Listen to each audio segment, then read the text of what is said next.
नमस्कार सगळ्या पत्रकार मित्रांचं स्वागत. महाराष्ट्रामध्ये स्थानिक स्वराज्य संस्थेच्या निवडणुका सुरू आहेत.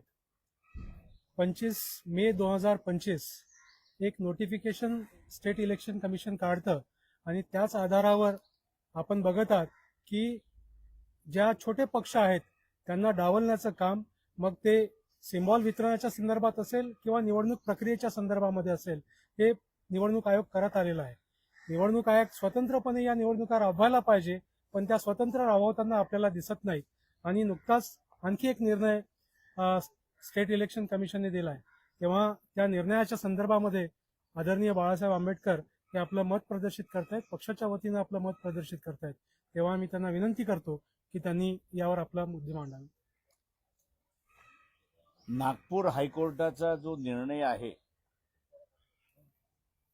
की ज्याच्यामध्ये डिस्ट्रिक्ट जजने जे निकाल दिलेले नाहीत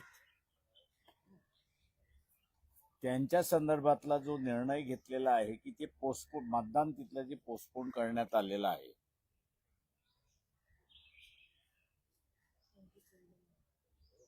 आणि त्यालाच धरून हायकोर्टामध्ये असताना जी पिटिशन दाखल करण्यात आली 2 दिवसापूर्वी, काउंटिंगच्या संदर्भातला असताना जी पिटिशन दाखल करण्यात आली आणि त्याच्यामध्ये कोर्टाने असताना जो निर्णय दिला,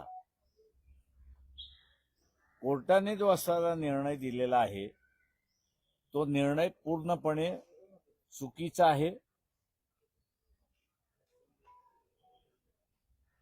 आहे. अधिकार नसताना दिलेला निर्णय आहे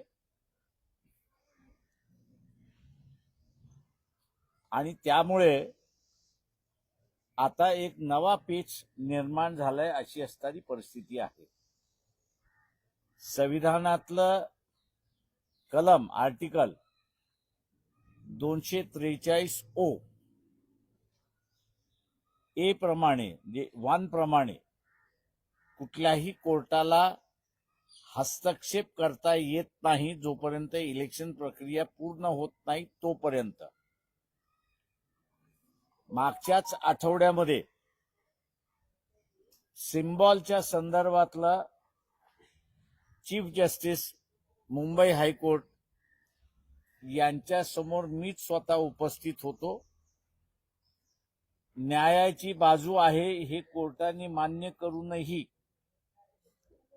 243 प्रमाणे इलेक्शन सुरुवात झालेलं आहे आणि इलेक्शन सुरुवात झालं असल्यामुळे आम्ही हस्तक्षेप करत नाही असा 1 आठवड्यापूर्वीचाच निर्णय हा चीफ जस्टिसच्या बेंचने दिला अशी असणारी परिस्थिती आहे. नागपूरला बसणारं जे डिव्हिजन बेंच आहे त्यांनी उद्याची असणारी काउंटिंग, म्हणजे 3 तारखेची असणारी काउंटिंग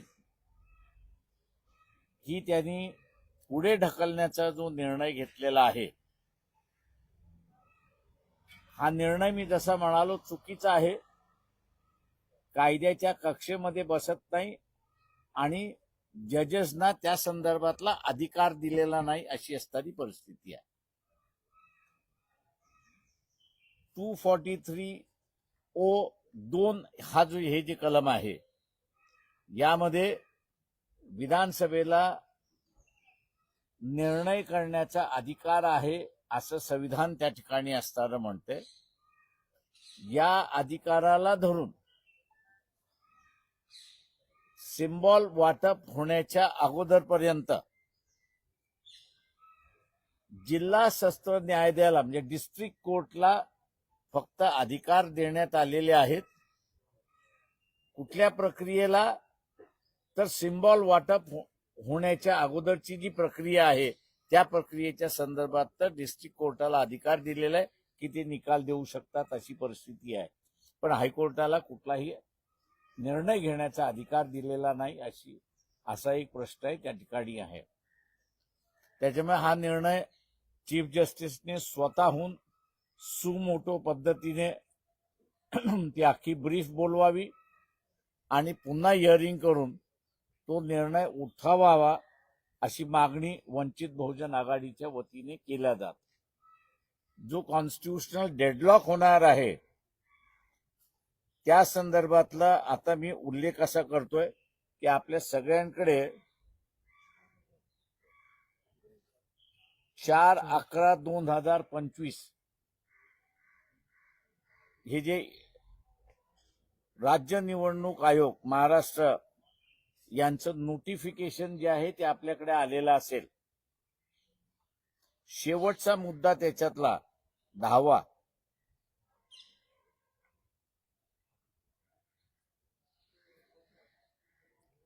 परिशिष्ट 1 मध्ये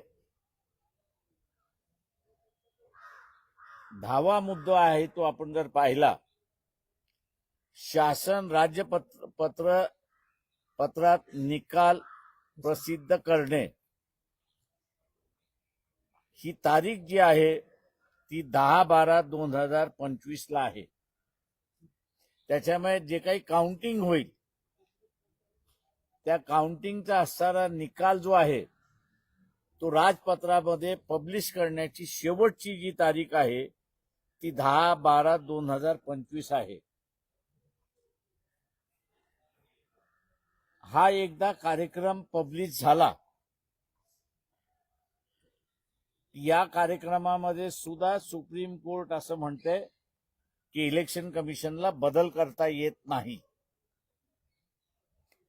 त्याच्यामुळे हा बदल कोणी करावा या संदर्भातला आता असताना घटनात्मक पेच प्रसंग उभा राहिलाय अशी परिस्थिती आहे.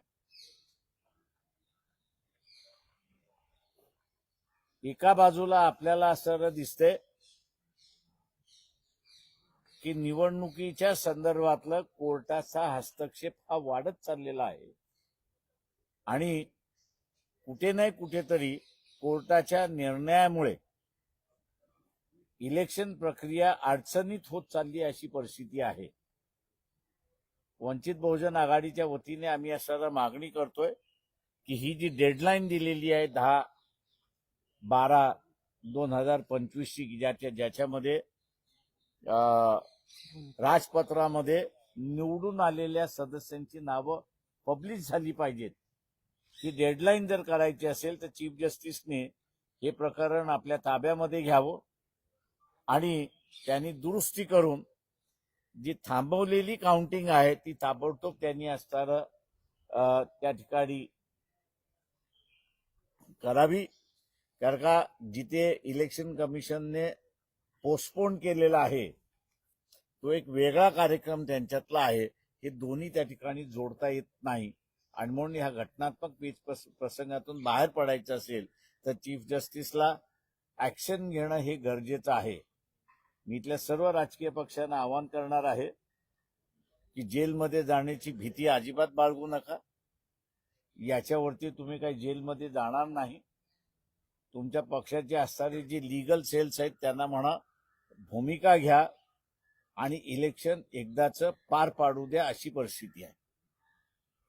आपण आता विचारा.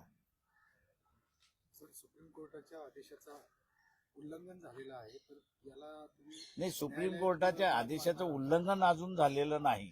10 तारखेनंतर तो उल्लंघन होईल, त्याच्या अगोदर होत तोपर्यंत ठीक आहे. जेव्हा ज्युडिशियल प्रोसेसमध्ये चॅलेंज होईलच माझ्या अंदाजानं. पुन्हा कोणतरी नागपूरला या संदर्भातलं चाललंय असं मी त्या ठिकाणी ऐकतोय. पण स्वतः निवडणूक आयोगानेच आपला कार्यक्रम रिहाश केला नाही असे काय तो अधिकार का इलेक्शन कमिशनला आहे की कुठल्या तरी मतदारसंघातलं इलेक्शन पोस्टपोन करण्याचा अधिकार हा इलेक्शन कमिशनला आहे. त्याची नवीन तारीख डिक्लेअर करण्याचा अधिकार इलेक्शन कमिशनला आहे. पण कोर्टाला त्यामुळे झालेलं इलेक्शन हे त्या इलेक्शनशी जोडता येत नाही किंवा त्याच्याशी त्यांना जोडण्याचा अधिकार नाही, ही घटना त्या ठिकाणी असताना स्पष्ट करते. सर, निवडणूक आयोगाने कुठली इमर्जन्सी सिच्युएशन त्यामध्ये नमूद केलेली नाही, तर ते पण म्हणजे एखादा निर्णय पुढे ढकलण्यासाठी इमर्जन्सी सिच्युएशन नाही, त्यांनी इलेक्शन कमिशननी जे निर्णय पुढे ढकललेले आहेत ते विधानसभेने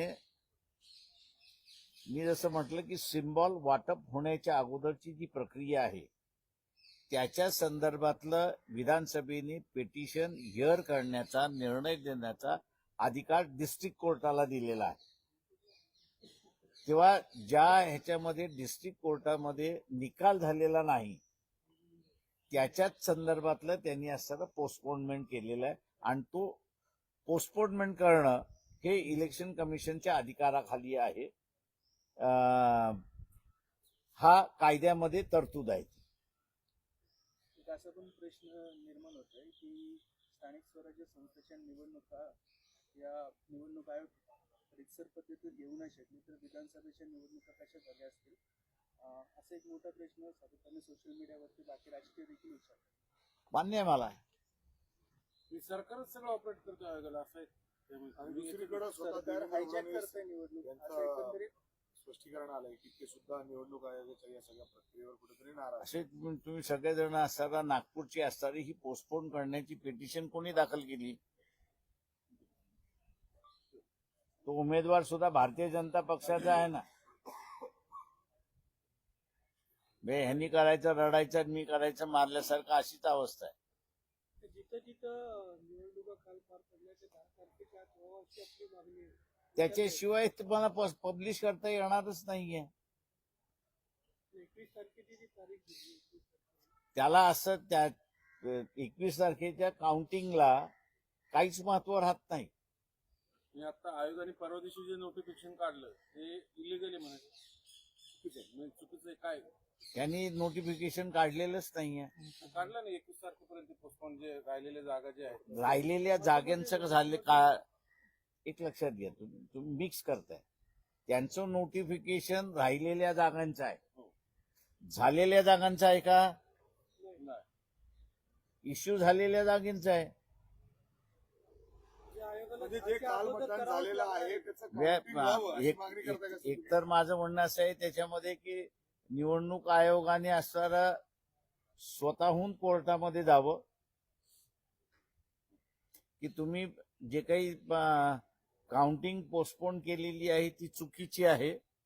मी जसं म्हटलं की एक इलेक्शन कमिशननीच स्वतःहून जाऊन की आमचं मतदान आम्हाला मोजू द्या, जे पोस्टपोन केलेलं आहे त्यांचं ज्यावेळेस होईल त्यावेळेस होईल. सर हा जो गॅप आहे